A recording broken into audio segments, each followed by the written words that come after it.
Le réseau d'échange de chaleur et de froid de Paris-Saclay alimente la majorité des bâtiments du campus urbain de Paris-Saclay.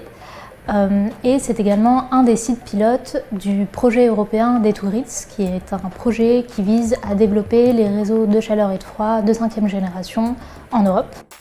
Dans le cadre du projet d'Etouritz, le PA Paris-Saclay met actuellement en œuvre un démonstrateur de gestion avancée de la demande thermique. L'objectif est d'apporter flexibilité thermique au réseau en diminuant les consommations énergétiques et par là même en diminuant les émissions de gaz à effet de serre. Cette première expérimentation vise à équiper environ 70 logements étudiants du campus de vannes thermostatiques connectées sans fil.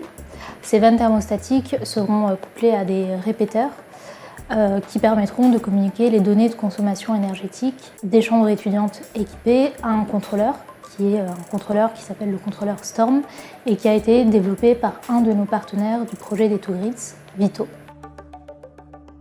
Donc, ce contrôleur Storm permet ainsi d'avoir un pilotage à distance et permettra d'avoir une gestion plus fine des besoins et des consommations en chauffage par deux moyens. Le premier, c'est que les usagers vont pouvoir contrôler à distance la température de consigne de leur logement via une application dédiée.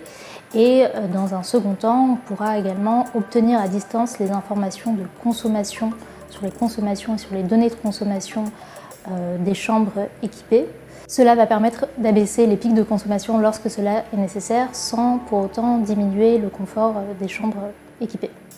Pour cette expérimentation, nous sommes accompagnés de plusieurs partenaires et de diverses associations étudiantes, dont l'association Impact et l'association Via Réseau, qui se sont notamment occupés du recrutement des étudiants volontaires pour participer à l'expérimentation.